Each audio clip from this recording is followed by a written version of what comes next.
안녕하세요. 지식재산 일반의 박수홍 교사입니다. 저번 영상에서는 발명문제 확인에 대해서 학습했었는데요. 다들 잘 기억나시나요? 기억이 나지 않는다면 이전 영상을 반드시 다시 복습해 주시기 바랍니다. 자, 그럼 이번 영상에서는 발명문제 해결 2단계 발명문제 분석입니다. 발명문제 분석에서는 두 가지 기법에 대해서 학습해 볼 텐데요. 바로 특성 요인도와 YY 다이어그램입니다. 1단계에서 발명 문제 확인을 하고 난 뒤에 문제 분석을 실시하셔야 되는데요. 여기서 주의해야 될 점은 그냥 단순한 분석이 아니라 재질, 원리, 가격, 기타 등등에 대한 기존 제품에 대한 문제점들을 분석하셔야 합니다.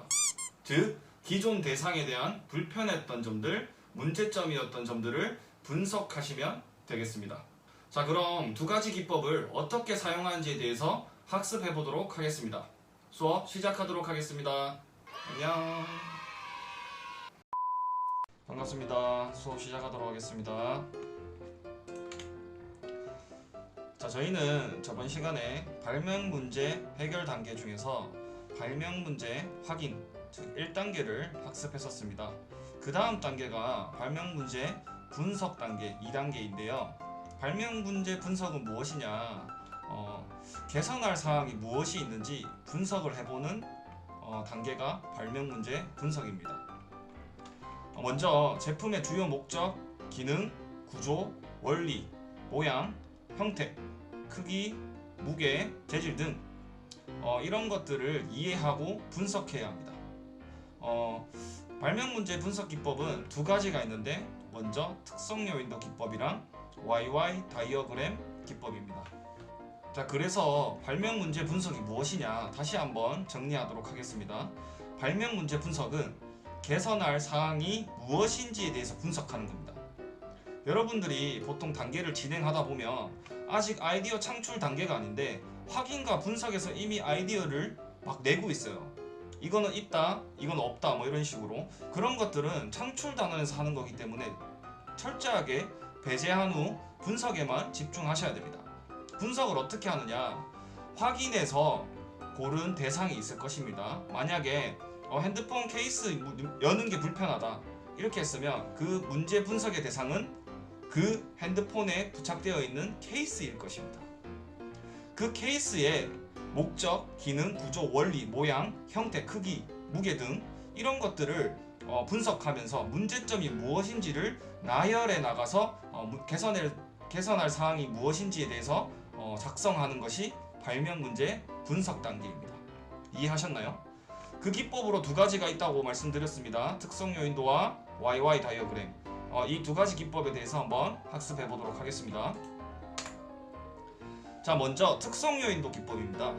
특성 요인도는 문제의 원인을 생각하기 위해 품질 관리 기법에 적용되며 물고기 뼈 모양의 그림으로 표현한다고 되어 있습니다. 이 그림 보이시죠? 이거 제가 직접 그렸습니다. 여러분들도 그릴 수 있습니다. 손으로 그리지 마시고 이거 PPT 사용해서 그렸거든요. PPT 사용해서 이렇게 깔끔하게 한번 나중에 수행평가 제출할 때 꼭 작성해 보시기 바랍니다. 자, 여기서 이런 물고기를 그려서 어떻게 특성 요인도를 작성하느냐, 제가 예시를 들어놨습니다. 예를 여기에 보면 일단 결론적으로 머리 부분에는 대상, 즉 문제를 작성하면 됩니다. 아까 말씀드렸듯이 제가 문제 확인을 나는 핸드폰 케이스가 불편해, 사용이 불편해 라고 했기 때문에 분석에서는 그 대상인 핸드폰 케이스를 여기 물고기 머리에다가 적어주시면 되겠습니다. 그리고 여기 빈칸들이 있습니다. 재질, 사용시간, 내구성, 가격, 디자인. 이거는 제가 예를 들어 놓은 것이고 다른 것들을 추가하거나 변형하셔도 상관이 없습니다.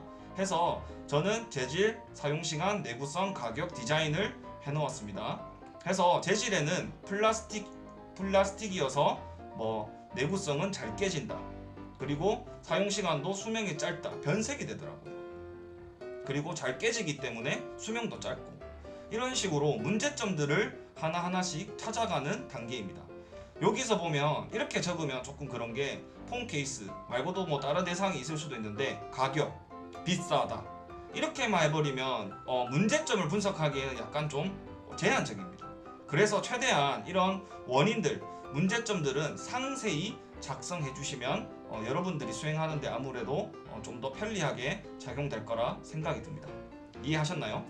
해서 다시 정리하자면 이 머리 부분에는 문제가 되는 대상, 물품이라든지 그런 것들을 적어 주셔야 되고, 여기 빈칸들은 요소, 여기는 자유롭게 변형이 가능하다고 했습니다. 재질, 사용시간, 내구성, 가격, 디자인 등 이런 것들을 기본으로 하되 특정한 경우에는 추가적으로 더 작성하셔도 됩니다.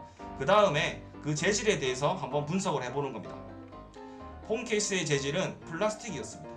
플라스틱이기 때문에 열에 약하다, 이런 것들이 있을 수도 있겠죠. 제가 여기 있는 플라스틱이라고만 적어놨는데 여기 내구성하고 겹쳐가지고 제가 여기에는 플라스틱 이렇게만 적어놨는데, 좀 상세히 원래라면 플라스틱이기 때문에 변질이 잘 된다, 이런 식의. 내구성도 마찬가지입니다. 플라스틱이기 때문에 이렇게 중복이 될 수도 있거든요. 그래서 이런 것들을, 요소들을 잘 배분하시기 바랍니다. 중복이 안 될 수 있도록. 아시겠죠? 그래서 첫 번째 기법은 특성요인도 기법이었습니다. 두 번째 기법은 YY 다이어그램인데요. 특성요인도 분석 방법에 변화를 준 기법입니다. 어떻게 하는 거냐면, 하나의 가지에서 출발해서 다음 가지를 완성해 나갈 때마다 왜? Y라는 질문에 답변을 구하면서 확장해 나가는 방법입니다. 제가 여기 예를 들어 놨습니다. 자, 문제점이 저는 교실 청소가 힘들다. 교실 청소. 그러면 이거는 빗자루를 얘기하는 것 같아요. 빗자루. 대상이 교실 청소라 적어놨는데 빗자루. 자, 빗자루 왜 힘들어? 이렇게 하니까 구석진 곳. 교실 청소할 때 구석진 곳을 청소하기가 힘들다. 왜? 빗질이 잘 안 돼. 이런 식으로 계속해서 왜라는 질문을 통해 하나하나의 가지를 확장해 나가셔서 이런 문제점들을 분석해 보는 방법이 YY 다이어그램입니다.